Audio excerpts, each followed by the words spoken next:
Em síntese, por enquanto, dados brutos iludem a respeito da taxa de infecção, né, e sua variação ao longo do tempo. Dados mais precisos são conhecidos dos governos, mas não são enfatizados. Aqui é só um modelo de gráfico também sobre a infecção dos vários tipos de gripe, né? As barrinhas em cinza falam da quantidade de testes que eles chamam de sentinelas, né? Testes sentinelas são amostras representativas da população, né? Não é só o laboratório ficar mandando de qualquer jeito as amostras que eles fazem. São, são laboratórios com os quais eles têm convênios que têm uma metodologia de coleta que vai pegar uma coleta que seja representativa daquele grupo que eles trabalham, né? E uma metodologia para fazer isso em toda a Alemanha para que eles tenham um quadro real de como é que a gripe se evolui na Alemanha e aqui novamente as taxas de testes positivos. 10%, 20%, 30%, 40%, 50% e tal, né? Olha como nas primeiras semanas de janeiro sobe esse tipo de gripe aqui, que é a influenza, né, a gripe comum. Outros tipos de gripe, aqui esse HMPV, não, qual é aqui? Rinovírus, por exemplo, ó, parece que ele cai no inverno e sobe nas épocas quentes, né? Então cada vírus de gripe tem o seu comportamento aqui.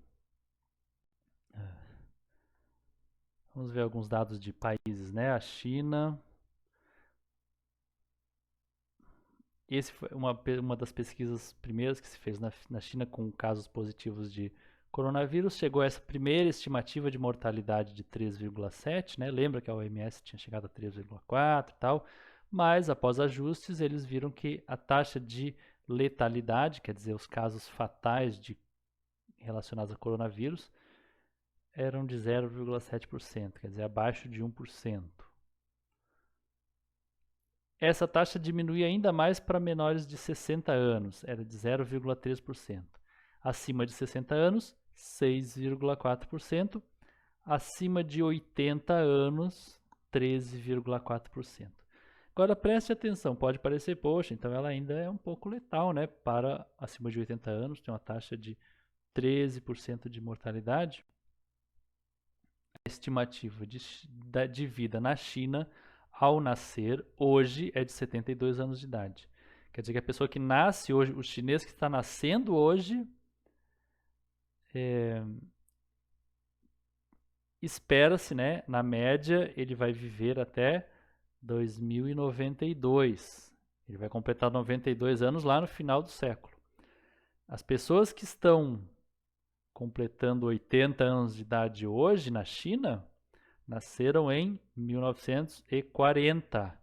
Em 1940, a expectativa de vida ao nascer era na faixa de 55 anos, provavelmente. Então, o chinês que nasceu em 1940, em média, ele morreu em 1995. Aí agora, os que chegaram a 80, né, chegaram até hoje, todo mundo sabe, né, que um idoso ele já está com bastante risco de vida, né? Uma infecção que está associada a uma taxa de 13% de letalidade nos que pegam essa infecção aos 80, não é maior do que outros tipos de doença, não.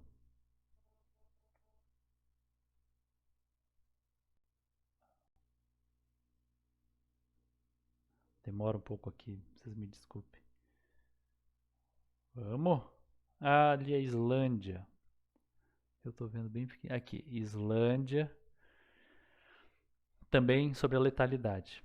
A Islândia foi colocada no começo a maior taxa de infecção da Europa. E era falso. Por quê? É aquele problema que nós mostramos antes. A Islândia fez uma testagem muito maior do que os outros países em relação à sua população. Então, ela encontrou números brutos de testes positivos muito maior. Mas, em comparação com os testes, a Irlanda, na verdade, foi a que apresentou uma realidade muito mais próxima da realidade de como é que é a infecção do coronavírus. ela fez a maior testagem, né?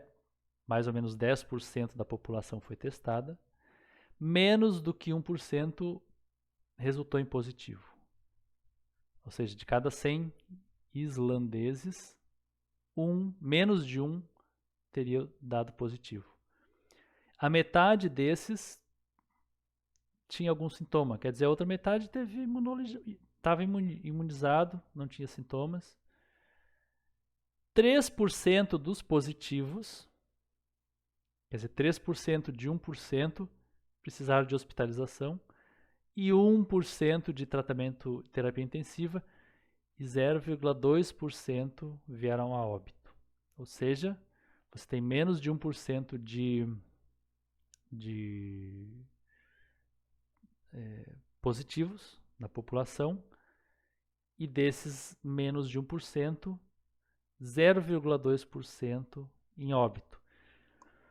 0,2% de 1%, se os meus cálculos estão certos, você tem 0,2 em 10 mil. Não, peraí. Isso quer dizer, a cada 100 mil islandeses, cada 100 mil habitantes, 2 habitantes mortos associados ao coronavírus. Depois eu vou falar um pouco dessa associação, mas registre esse número, 2 a cada 100 mil. Isso nós estamos no momento que supostamente é o pico da doença na Islândia. A Islândia fez uma quarentena, porque não é o que nós não estamos fazendo quarentena, nós estamos fazendo toque de recolher mesmo, é qualquer outra coisa.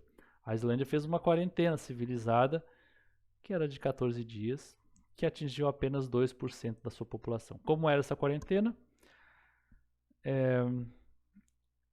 Era uma recomendação para as pessoas que vieram de locais onde havia contágio, para que elas pedissem uma licença, ficasse daí em 14 dias de licença.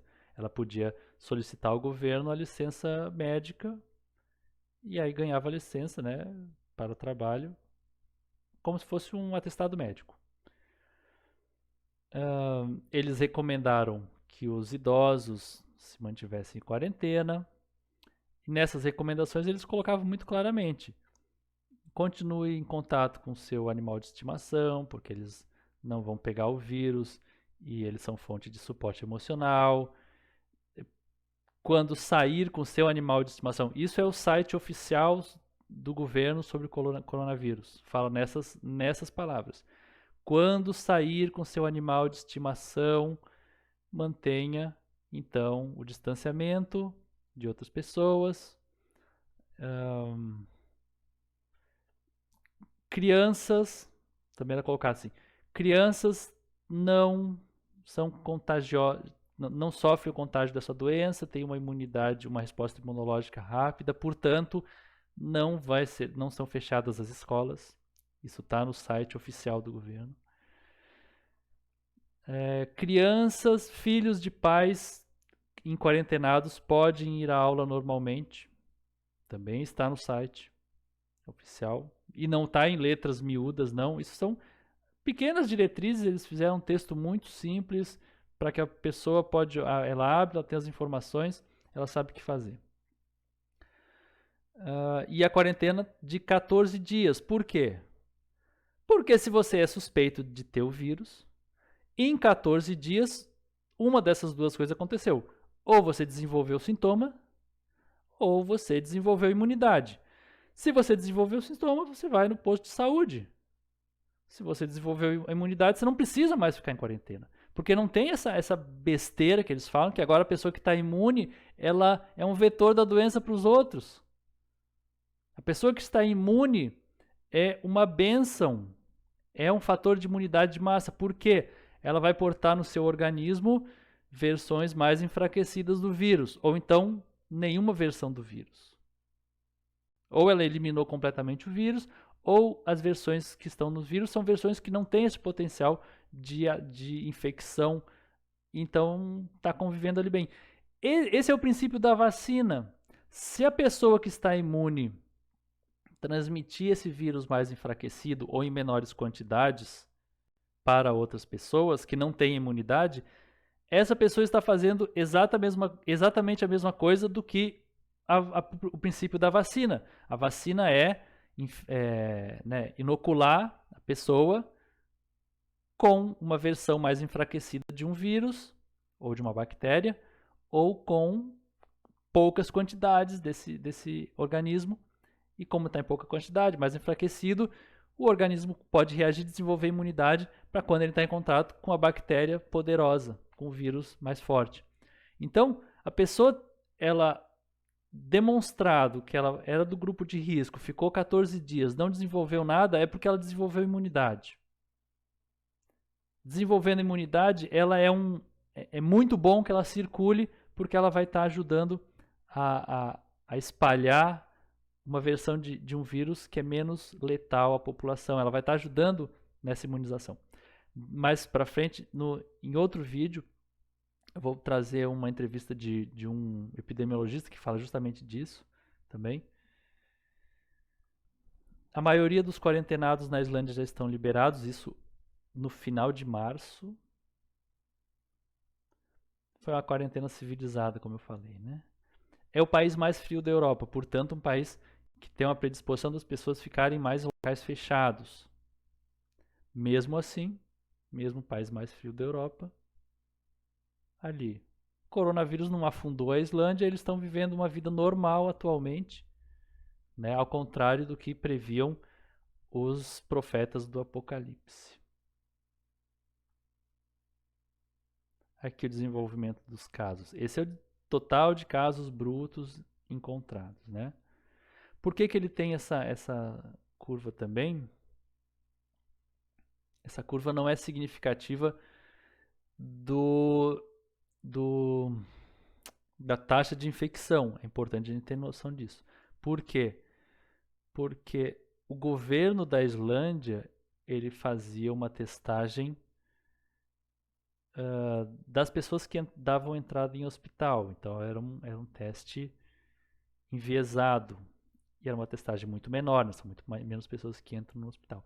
E uma empresa farmacêutica da Islândia que passou a fazer testagem gratuita da população voluntária. Então ela testava as pessoas que vinham e pediam para ser testadas. Portanto, não é ainda uma amostra com uma metodologia precisa de garantir que essa curva seja equivalente à curva de desenvolvimento do vírus. Mesmo assim, está aqui os dados, o pico, 99 casos por dia novos, né? Aqui a comparação entre a Suécia e o restante da Escandinávia, né? Noruega, Dinamarca, Finlândia. Aqui os dias, fevereiro, março até abril. A curva de desenvolvimento dos casos reportados, basicamente a mesma dinâmica de desenvolvimento, muito embora a Suécia não tenha feito essa política de trancafiar a população. A Suécia fez uma política muito parecida com a da Islândia, ou da que a Inglaterra tinha feito no início.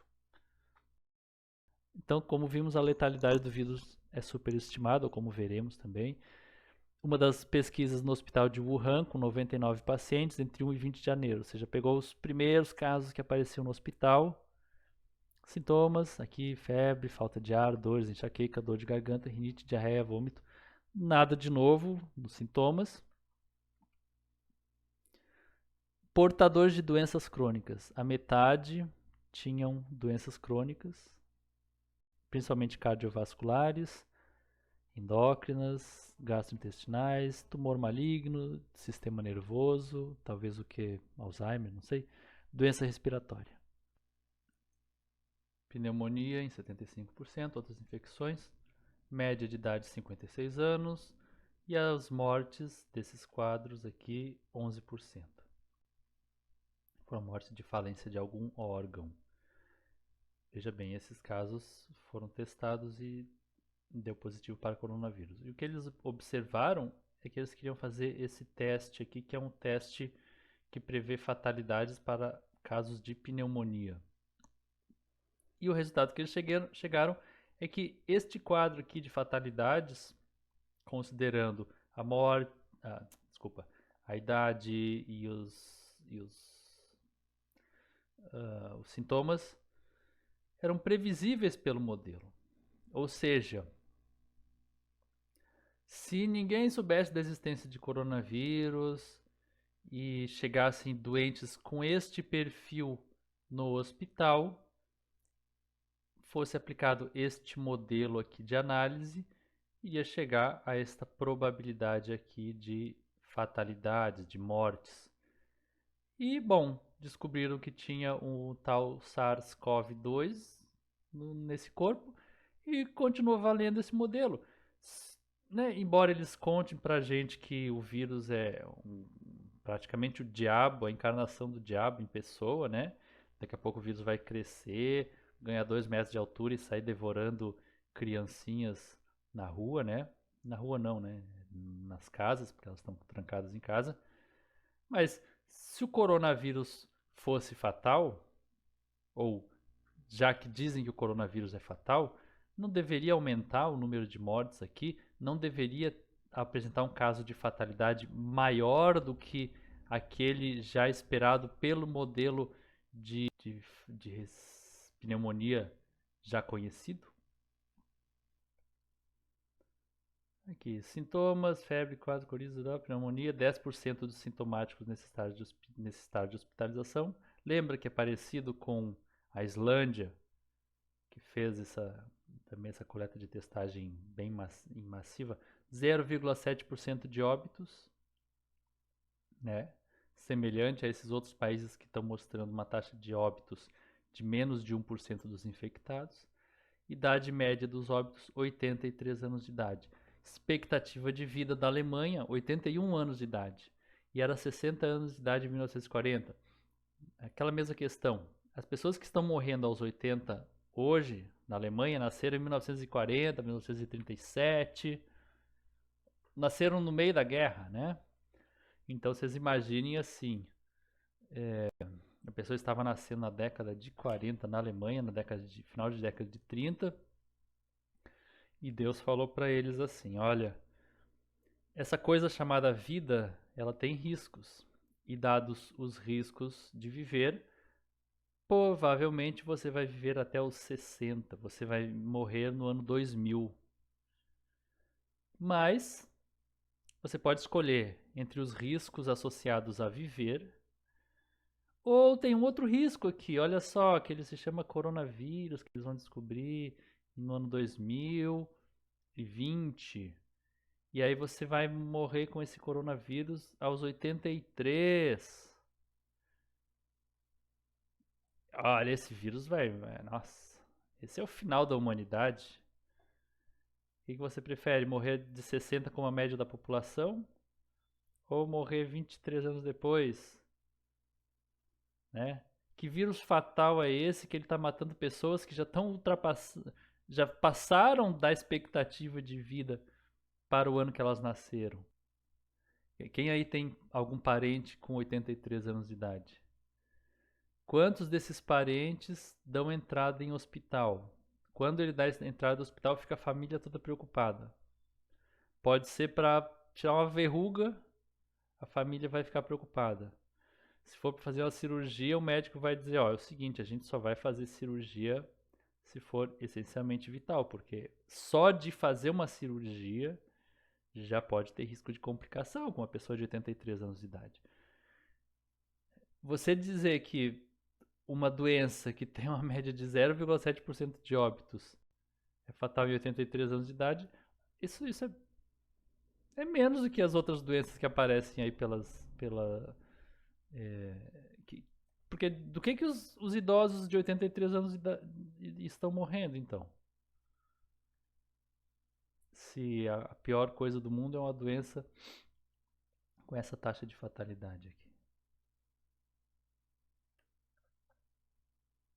Né? Se fosse realmente o vilão da história, o coronavírus, ele estaria matando pessoas numa média populacional abaixo da expectativa de vida, né? Bem significativamente. Aqui uma tabela de detecção dos vírus aqui na Alemanha. Mesma coisa, o Instituto Robert Koch divulga e não fala nada a respeito, como se nada tivesse acontecido.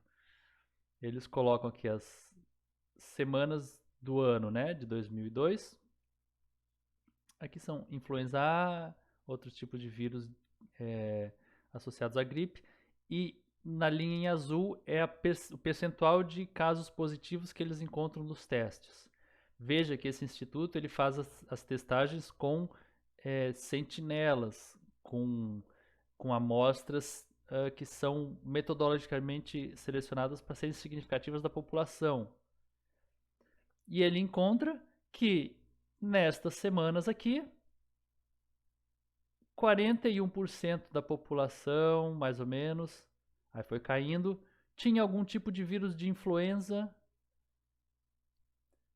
13% tinha esse outro vírus aqui que também é de gripe. É o vírus de... Bom, eu não sei que vírus são esses, mas eles são ligados à gripe, né? 10%, 2%, 0,1%, rinovírus 4, 6, 8, 9, 6, 10%. A média anual, não é bem média anual, mas enfim, seria essa aqui, 26%, 6, 5, 5, tal. E a média dos positivos por coronavírus é isso aqui, ó. Claro que aqui não tinha ainda, né, a testagem. Começou aqui, 0,4, 0,9, 15, 1,5, 1,7% de positivos. Olha como em um determinado momento, quando se pesquisa, se testa a população para a presença de vírus, a presença de vírus da gripe é predominantemente, olha aqui o total, 60%, 50%, 40%, quer dizer, a metade da população no começo do ano tinha algum vírus de gripe no corpo. E o que tinha de coronavírus ali? 0,4% da população, 0,9%, 1,5%.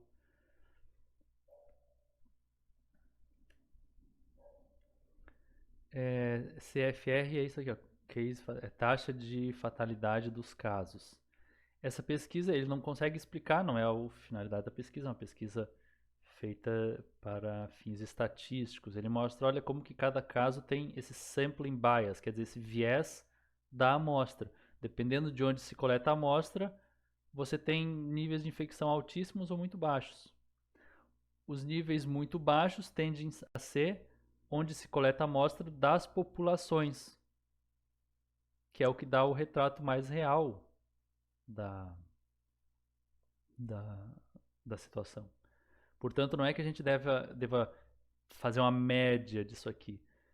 Os níveis mais baixos é o mais baixo que se consegue fazendo uma pesquisa de testagem, porque se está testando a amostra populacional, que é onde tem os níveis mais baixos. E os mais altos é quando se testa a partir de laboratórios, né, os exames mandados por laboratórios e os exames mandados por hospitais, que é onde já chegam pacientes que provavelmente já têm alguma predisposição, né, já estão sentindo algum sintoma, algum problema.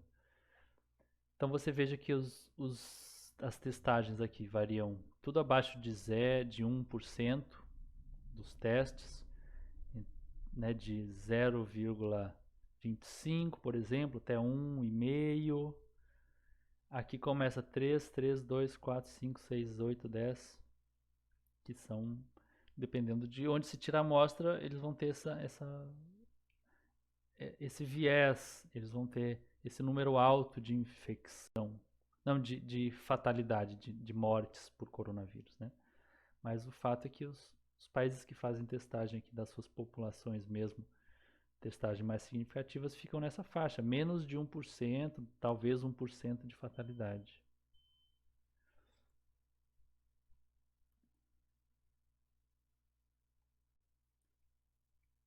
Aqui outros dados. Estudo com 355 mortes de 16.925 casos confirmados na Itália. Fonte, Portal Italiano de Epidemiologia, Saúde Pública.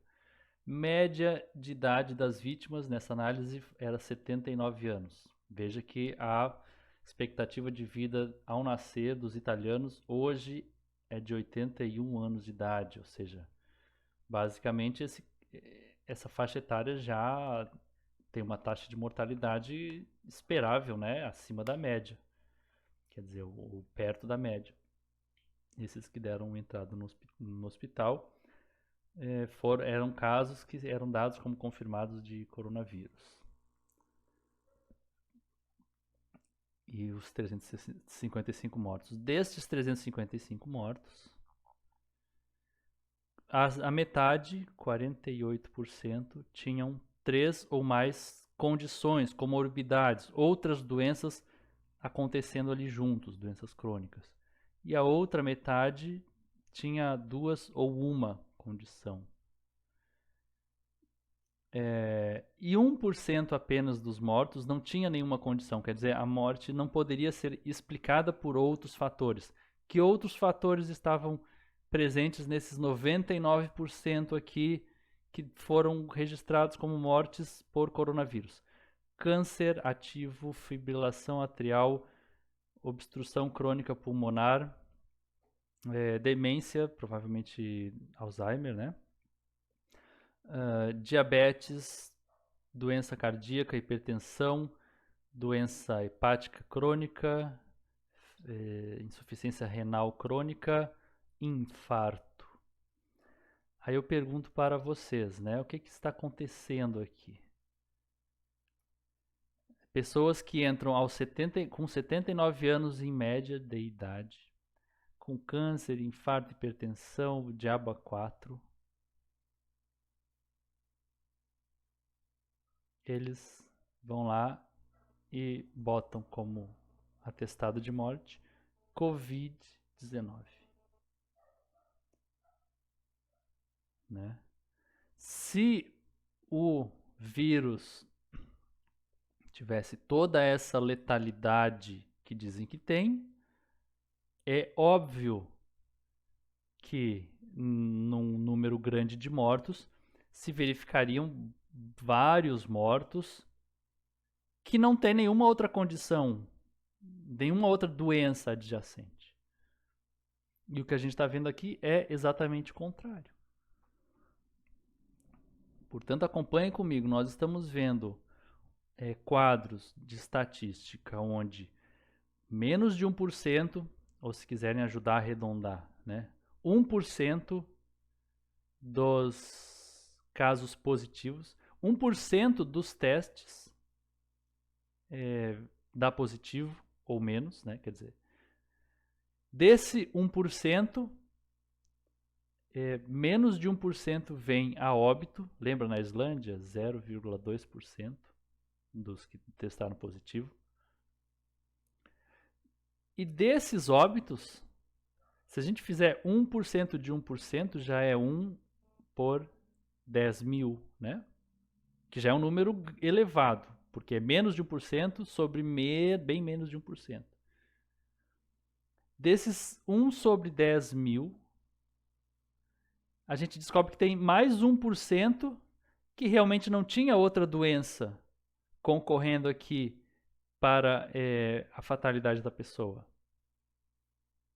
1% de 1% de 1%, que já é um número exagerado. Quando a gente via menos de 1%, de menos de 1%, de talvez 1% aqui. Isso daria 1 em 1 milhão. Né? Então, se projetam uns números catastróficos de mortalidade do vírus, mas que não condizem com a realidade. Quer dizer, 1 em 1 milhão, que é o que os dados oficiais estão nos mostrando, significaria que coronavírus mesmo, mortes, por exemplo, no Brasil seriam 200 mortes, no mundo inteiro seriam 8 mil mortes. O que isso significa? Né? Ou não, desculpe. 8 mil mortes, 8 bilhões divididos por 1 milhão. Que provavelmente, como eu tenho mostrado aqui, eu vou desenvolver um pouco mais daqui a pouco, há uma super notificação de coronavírus. A gente já vai explicar por quê. E isso está sendo até admitido por órgãos oficiais. Pessoas de Estado mesmo, da saúde pública, dizem, não, apesar... nós notificamos as pessoas independente da doença, da causa da doença, da causa da morte, ser outra, às vezes falência renal, infarto, derrame. Se tem coronavírus no teste, a gente notifica como coronavírus. Então se tem se dá uma impulsionada nas estatísticas. Mas não se esqueçam disso. Se quiserem registrar esse número, que já é um número inflacionado, já é um número alto, provavelmente é menos que isso, nós temos no que está sendo considerado o pico do desenvolvimento da doença, quer dizer, o ponto mais alto, porque eu estou mostrando nos dados como parece que agora o percentual de infecção está caindo, por exemplo, na Europa. Nesse pico, nesse ponto mais alto do vírus, menos de 1% das populações testam positivo. Dos que testam positivo, menos de 1% vem a óbito. Dos que vêm a óbito, vamos botar aí 1%, não tem nenhuma outra doença adjacente. Nós temos aí 1 em 1 milhão a taxa de fatalidade. Aqui é a Itália, né? Fevereiro de 2020, o chamado a fumaça, né, de inverno, que é fumaça mesmo, aqui não é um gráfico de temperatura nem de nuvem. Olha aqui, ó, Madrid, poluição, aqui capital da Argélia, se eu não me engano, Barcelona, aqui nós temos Roma e Nápoles, se eu não estou enganado, também região de Frankfurt, na Alemanha, regiões industrializadas, enfim, né? Praga, se eu não me engano, aqui também.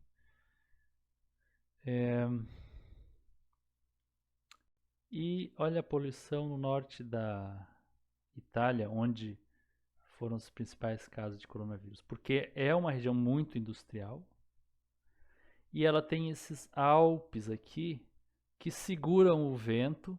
Os ventos que vêm do norte não passam por aqui, os ventos que vêm do sul também desviam. A poluição fica acumulada aqui, quer dizer, nos outros locais também produzem muita poluição, mas o vento acaba dissipando muita coisa, né? E aqui o vento não dissipa, fica o local poluído. Por isso que a Itália tem uma taxa de doenças pulmonares muito altas, né? E não por acaso foi a região que teve mais constatações, porque aí vinha com doença de pneumonia. E veio da China, ou tem um parente que veio da China, ou tem um papagaio que passou na casa do parente do vizinho que veio da China, vamos testar, apareceu lá um coronavírus, que ninguém sabe se veio mesmo da China, ou se esse vírus já estava na população aí há bilhões de anos, em todo mundo aqui, e começaram a notificar. Aqui é uma pesquisa para comparar os coronavírus com outros dois coronavírus, que são o SARS e o MERS, e com a influenza, o H1N1. SARS-CoV-2 em verde, SARS-CoV, seu parente, seu primo próximo, MERS-CoV em azul, H1N1 em vermelho. Aqui, o que eles fizeram? Eles colocaram esses vírus em culturas de células. Células dos brônquios, células do pulmão, células da conjuntiva e células, se eu não me engano, células do intestino, né? Eu acho que é isso. E a gente vê que o desenvolvimento, aqui a velocidade, 1 hora, 24 horas, 48 horas, 72 horas, 96 horas. A velocidade de multiplicação do SARS-CoV, por exemplo, verde, nos brônquios foi muito parecida com o do MERS. A do SARS-CoV-1 foi menor, a da H1N1 foi mais rápida, depois caiu. No pulmão, SARS-CoV-2 e 1 foram parecidos, MERS se multiplicou mais rápido, H1N1 mais devagar. Na conjuntiva, o SARS-CoV foi mais rápido aqui, o MERS não teve muita infecção, não. No intestino, os dois também equivalentes. O vírus da MERS mais rápido também. Olha que interessante, né?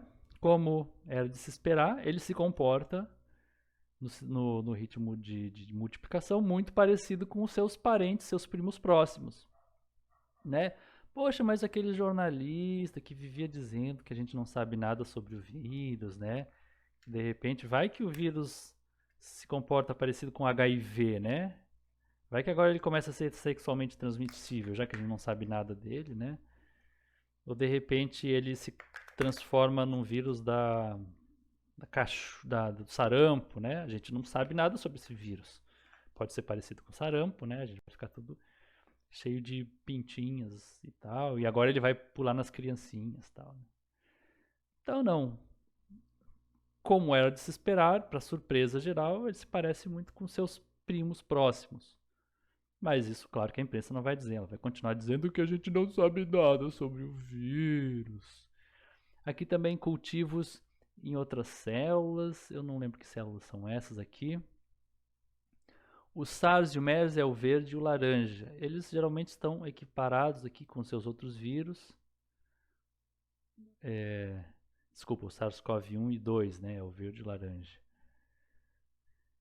Aqui nessas culturas, SARS-CoV-1 e 2 parecido, MERS também. E quem se destaca foram os vírus de influenza, o H1N1 aqui e tal.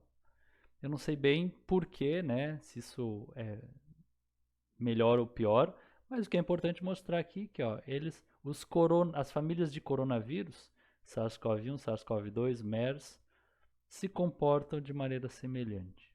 Não tem nada de, nossa, esse vírus, esse sim é diferente, esse aqui, ele, nossa, esse daqui ele se transforma, é mutante, é um Power Ranger e tal, né?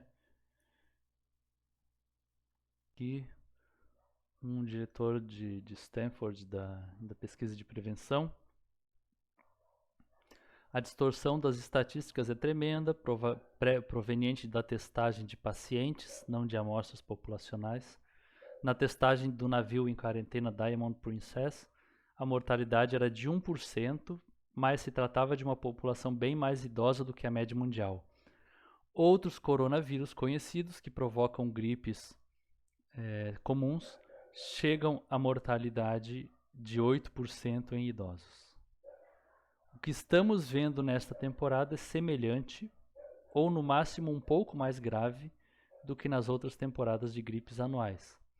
Faltam evidências confiáveis sobre quantas pessoas estão infectadas com SARS-CoV-2. Os dados disponíveis não são adequados. Nenhum país sabe informar qual a prevalência do vírus numa pesquisa populacional por amostragem. Vacinas podem levar anos. Lembrando que a vacina da SARS nem saiu, né?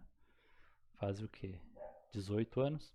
As consequências do confinamento prolongado são imensuráveis. Políticos não sabem dizer se estão fazendo mais mal do que bem. Os 3,4% de mortalidades informados pela OMS causam pânico e derivam de pacientes hospitalizados.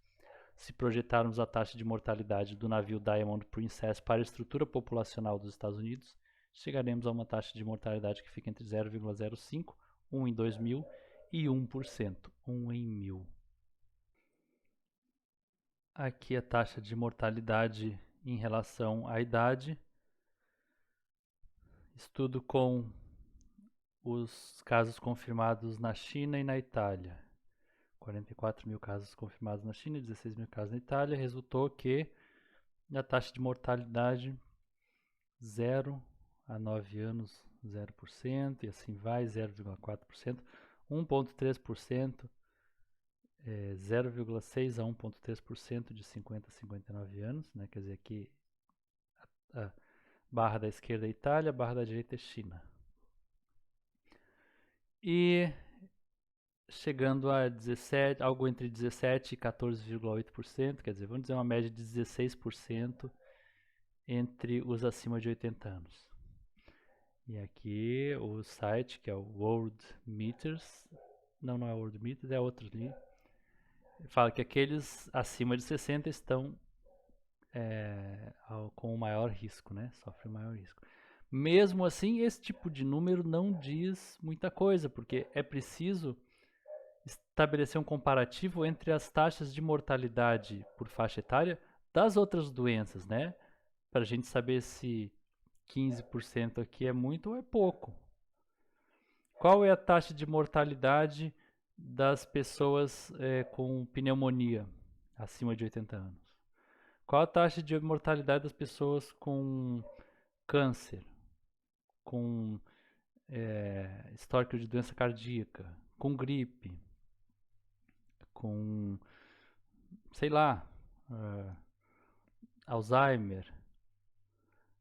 Enfim, aí a gente poderia ter uma comparação e saber se esses 14, 17% é muito alto, muito baixo, né? Mas a uma primeira vista não me parece muito alto. Pelos meus instintos, eu acredito que boa parte das doenças oferece uma taxa de mortalidade maior do que essa para pessoas acima de 80 anos. Fica aí para futuras investigações, né? Enquanto isso, o que a imprensa faz? Ignora todos os dados, aí pega lá uma criancinha e mostra que morreu de coronavírus para comover todo mundo. Enfim, eles fazem aquele recorte para construir a narrativa deles. Aqui comparando a taxa de mortalidade com outras doenças, né?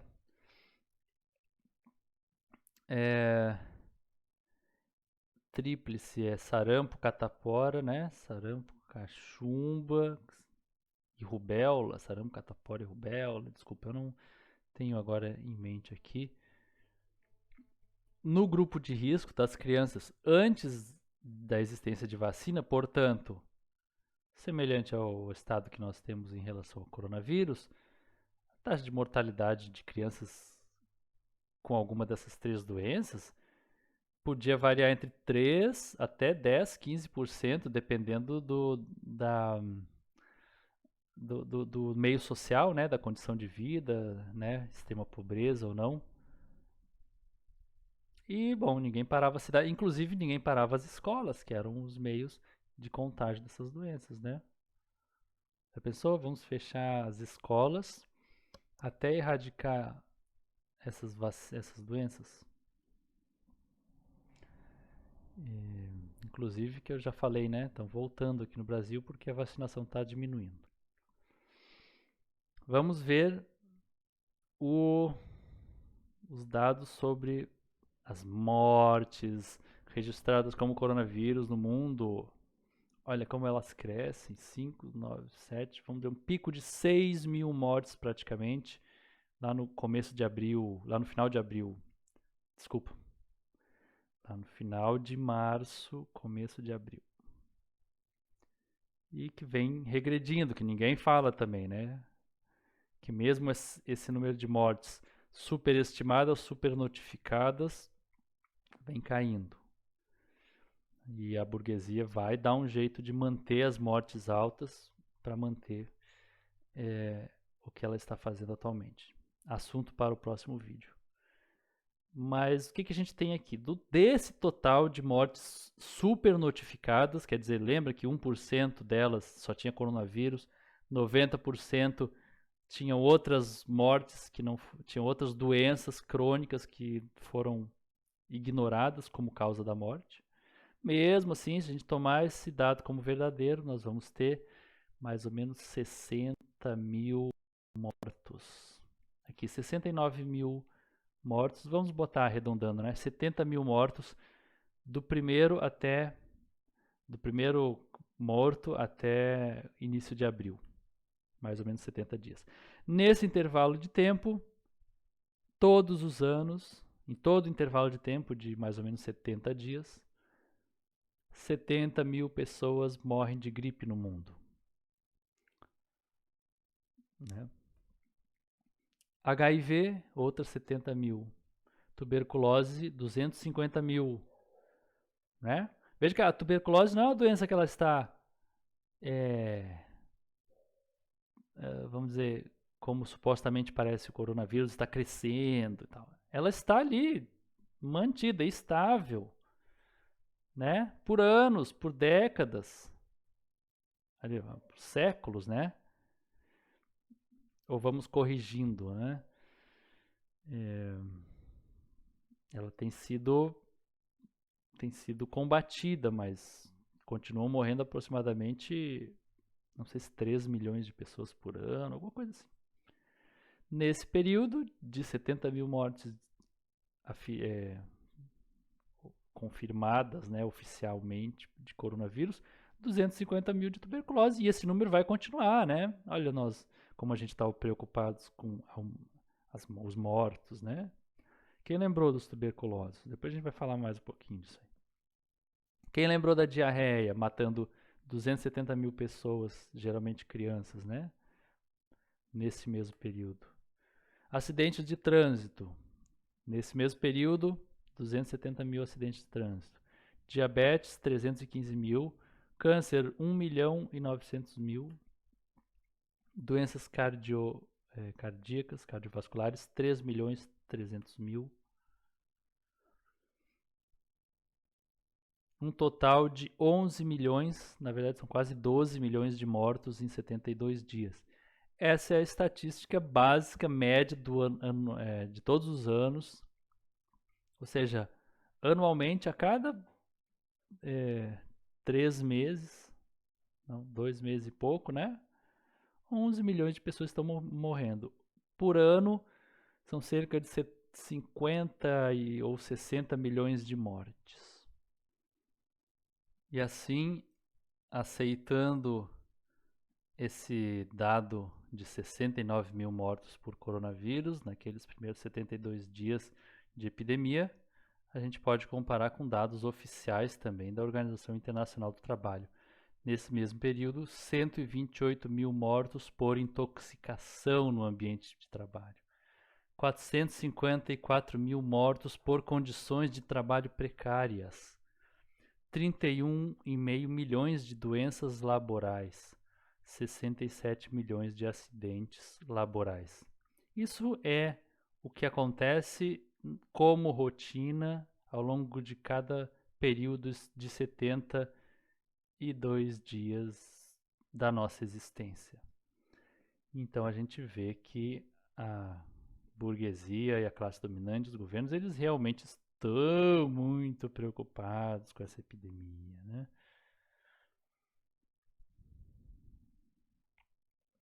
Esse professor aqui, em 30 anos de prática, convivo com epidemias como esta, quase todo ano, mas nunca vi uma reação política como esta. Meus colegas no setor público recebem dados incompletos que não informam as taxas de testagem, a severidade da doença, o protocolo para diferenciar se o vírus é a causa da doença, morte ou apenas está presente. As evidências sobre a eficácia das políticas de distanciamento social são muito fracas. As taxas de infecção e fatalidade parecem ser muito menores do que o anunciado.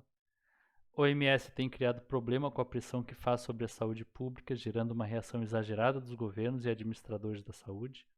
A pressão gera sobrecarga no sistema de saúde, coloca médicos em quarentena, além do desemprego, do medo incutido nas pessoas entre si. Essa entrevista de rádio para uma emissora grande norte-americana, o entrevistador interrompia uma vez, depois ele simplesmente interrompeu, disse muito obrigado, vamos passar para os nossos comerciais. Aqui são gráficos sobre o excesso de mortalidade na Europa, desde 2015 até a semana 14 de 2020, ou seja, agora início de março. Observem que de 0 a 4 anos de idade e de 5 a 14, a mortalidade é mais ou menos homogênea ao longo de todo o ano. E a partir de 15 até os 64 anos, nós já vemos esse excesso de gripe. O excesso de mortes no inverno é atribuído à gripe. Interessante, né, como que os jovens, as crianças, eles têm uma resposta imunológica mais rápida e por isso eles não sofrem, por mais que às vezes possa até pegar mais gripes do que os adultos, mas a resposta imunológica deles é rápida, então eles não sofrem essas epidemias de gripe que pegam os mais velhos, os adultos também, né? E os mais velhos no sentido passou da terceira idade também. Olha, aos 65 anos, como é bem demarcado esse excesso de mortes que vem a cada inverno, período de gripe. Às vezes é um pico mais alto, aqui tem dois picos um pouco mais baixos, né, um pouco mais prolongados. Aqui pareceu mais suave, em 2018. Em 2019 teve um pequeno pico na virada do ano, parecia ser mais suave, e uma alta aqui.